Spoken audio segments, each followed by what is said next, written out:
আসসালামু আলাইকুম সবাইকে। গরিবের পাঠশালার সাথে তোমাদের সাথে চলে আসলাম এইচএসসির বাংলা প্রথম পত্রের ফাইনাল সাজেশন নিয়ে। তোমরা যারা 24 ব্যাচের এইচএসসি দিচ্ছ তারা দেখে নিও, হ্যাঁ, এই সাজেশনটা তোমাদের একদম ফাইনাল সাজেশন এবং এটা দিয়ে আমরা আশা করি যে তোমাদের প্রিপারেশনের সিংহভাগ কভার হয়ে যাবে। তাহলে আসো আমরা শুরু করি। আমরা শুরু করব হচ্ছে প্রশ্নের প্যাটার্নটা দিয়ে। ইউজুয়ালি কিভাবে বাংলা প্রথমে প্রশ্নগুলো হয়। তো 4টা ভাগ থাকে, এগুলো তোমরা জানো, তাও একবার একটা রিভিউ করে দেওয়া। আমাদের যে গদ্যের ভাগ আছে, গদ্যের ভাগ থেকে 4টা প্রশ্ন থাকে এবং 4টা থেকে মিনিমাম 2টা আমাদের অ্যান্সার করতে হয়। একইভাবে পদ্য থেকে আমাদের 2টা অ্যান্সার করতে হয়, কিন্তু এবার আমাদের প্রশ্ন থাকে হচ্ছে 3টা। এই গেল আমাদের 7টা থেকে 4টা। এরপর উপন্যাস থেকে 2টা, নাটক থেকে 2টা, এই টোটাল আমাদের 11টা প্রশ্ন থাকে। এবং এই 11টা প্রশ্ন থেকে আমাদের এখান থেকে আরো একটা প্লাস 1, এই 6টা আমাদের এভাবেই অ্যান্সার করতে হয়, যেভাবে ওদের থেকে বলে দেওয়া হয় যে 4টা থেকে 2টা, 3টা থেকে 2টা, 2টা থেকে 1টা, 2টা থেকে 1টা। এই 6টা কোয়েশ্চেন এভাবে অ্যান্সার করা বাধ্যতামূলক, এইভাবেই ফলো করতে হবে। আর যে একটা প্রশ্ন আমাদের রয়ে গেল, কারণ আমাদের তো টোটাল প্রশ্ন লিখতে হবে 7টা, এই 7টার যে একটা রয়ে গেল, সেই একটা নিজের ইচ্ছে মতো এই 4টার যে কোনো একটা থেকে অ্যান্সার করলেই আমাদের হয়ে যায়। তাহলে এই যে 4টা ভাগ, 4টা ভাগের এবার আমরা ইন্ডিভিজুয়াল ভাগগুলো দেখি। গদ্যতে চলে আসি। 2024-এর সিলেবাস অনুযায়ী গদ্য আছে হচ্ছে 7টা, তাই না? অপরিচিতা, বিলাসী, আমার পথ, মাসি পিসি, 52 দিনগুলো, রেইনকোট আর মানব কল্যাণ। এই 7টার ভেতরে 52 দিনগুলো আর রেইনকোট, এই কয়টা থেকে আমাদের প্রশ্ন আসবে হচ্ছে একটা। এই দুইটার দুইটাই পাবো না, এই দুইটা যেহেতু একই থিমের গদ্য, দুইটাই যেহেতু আমাদের 71 নিয়ে করা, সো এই দুইটা থেকে আমরা কোয়েশ্চেন পাবো হচ্ছে একটা। এরপর মোটামুটি অপরিচিতা আর বিলাসী, এই দুইটা থেকে আমাদের 2টা কোয়েশ্চেন পাওয়ার সম্ভাবনা থাকে। তাহলে দেখো তো, আমাদের 2 আর 1, এই যে 3টা কোয়েশ্চেন কিন্তু আমাদের এই 4টার মধ্যেই হয়ে গেল। তাহলে আমরা যদি অপরিচিতা, বিলাসী, 52 দিনগুলো আর রেইনকোট এই 4টা পড়ি, তাহলে আমাদের অলরেডি 3টা সৃজনশীল হয়ে যাচ্ছে। আমরা এখান থেকে দিতেই পারবো ম্যাক্সিমাম 3টা। এছাড়াও একটা ব্যাকআপ হিসেবে আমাদের মাসি পিসি পড়ে রাখা ভালো। মাসি পিসি যদি আমরা পড়ে রাখি তাহলে একটা ব্যাকআপ হিসেবে আমাদের এখন 4টাই হয়ে গেল।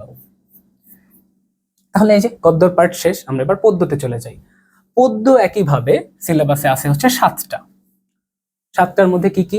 সোনার তরী, বিদ্রোহী, প্রতিদান, তাহারই পরে মনে, ফেব্রুয়ারি 1969, 18 বছর বয়স আর আমি কিংবদন্তির কথা বলছি। এর মধ্যে ফেব্রুয়ারি 1969 খুব ইম্পর্টেন্ট একটা কবিতা। তবে তবে এখানে একটা ব্যাপার আছে, আমরা একটু আগের এটা যদি দেখি, যদি এখানে আমরা মুক্তিযুদ্ধের একটা কোয়েশ্চেন পেয়ে যাই গদ্যতে, আমরা হয়তো পদ্যতে মুক্তিযুদ্ধের কোয়েশ্চেন পাবো না। ব্যাপারটা এভাবে সাজাতে হবে। এছাড়া সোনার তরী, প্রতিদান, বিদ্রোহী, এই 3টা মোটামুটি 2টো আসবে এই 3টা থেকে। তাহলে এখানেও দেখো 2 আর 1, আমাদের কিন্তু এখানেও 3টা হয়ে গেল। এই সবগুলো কবিতার মধ্যে ব্যাকআপ হিসেবে আমরা তাহারই পরে মনে পড়ে রাখতেই পারি। এখানে শুধুমাত্র বিদ্রোহী আর হচ্ছে আমি কিংবদন্তির কথা বলছি, এই 2টা কবিতা বাদ দিয়ে বাকি 5টা কবিতা কিন্তু খুবই সহজ। 18 বছর বয়স খুবই সহজ একটা কবিতা, তাহারই পরে মনে খুবই সহজ একটা কবিতা। এই কবিতাগুলো পড়ে ফেললে খুব বেশি সমস্যা হয় না। আমি কিংবদন্তির কথা বলছি, ম্যাক্সিমামই স্কিপ করবে, তো তোমরাও যদি স্কিপ করতে চাও কোনো সমস্যা নাই। তাহলে এখানে আমরা মূলত গুরুত্ব দিয়ে পড়ছি হচ্ছে সোনার তরী, বিদ্রোহী, ফেব্রুয়ারি 1969 এবং 18 বছর বয়স, এই 4টা আমরা গুরুত্ব দিয়ে পড়বো এখানে। তাহলে এবার আমাদের লাস্ট পার্টে চলে যাই। আমাদের লাস্ট পার্ট হচ্ছে বাংলা সহপাঠ। সহপাঠে যেখানে 2টা ভাগ থাকবে, একটা হচ্ছে উপন্যাস, একটা হচ্ছে নাটক। তোমাদের ভেতরে একটা টেন্ডেন্সি আমি দেখি যে উপন্যাস আর নাটক বড় বলে তোমরা স্কিপ করে ফেলো, কিন্তু এটা আসলে একটা ভুল অ্যাপ্রোচ। কারণ কি, এই যে এই দুইটা কিন্তু আমাদের ফিক্সড। বাকিগুলো যে আমরা দেখলাম এর মধ্যে সবগুলোই কিন্তু আসতেও পারে, আবার নাও আসতে পারে, তাই না? একদম ফিক্সড কিন্তু কোনোটাই না। কিন্তু আমরা যদি এখানে চলে আসি উপন্যাস বা নাটকে, এই দুটো কিন্তু ফিক্সড। উপন্যাস থেকেও আমি 2টো কোয়েশ্চেন পাবোই, নাটক থেকেও আমি 2টো কোয়েশ্চেন পাবোই।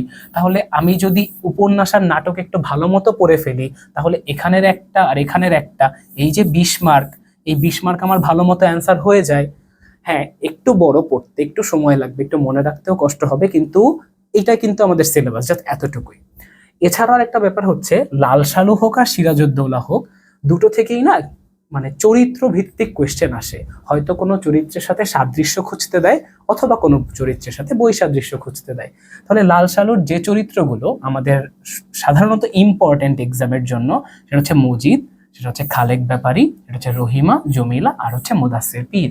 এই 5টা ক্যারেক্টার আমরা যদি ভালো মতো ওরা কি কি করছে এই উপন্যাসটা পড়ে আমরা ভালো মতো মনে রাখতে পারি, তাহলে দেখা যাবে যে আমাদের মোটামুটি উদ্দীপকের সাথে আমরা এই 5টার কোনো না কোনোটা মিল পেয়ে যাব।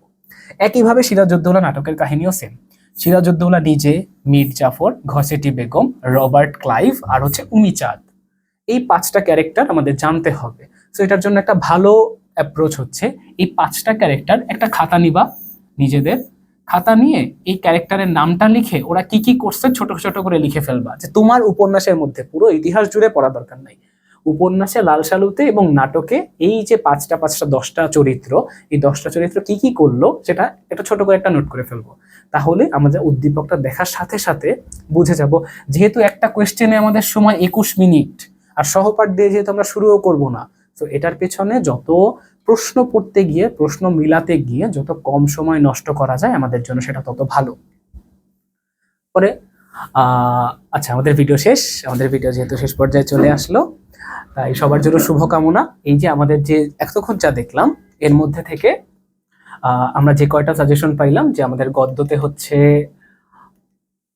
3টা, পদ্যতে হচ্ছে 4টা এবং উপন্যাসের সহপাঠ, এইটুকু পড়লে আশা করি আমাদের এইচএসসি তে ফুল মার্ক কনফার্ম হয়ে যাবে। Thank you.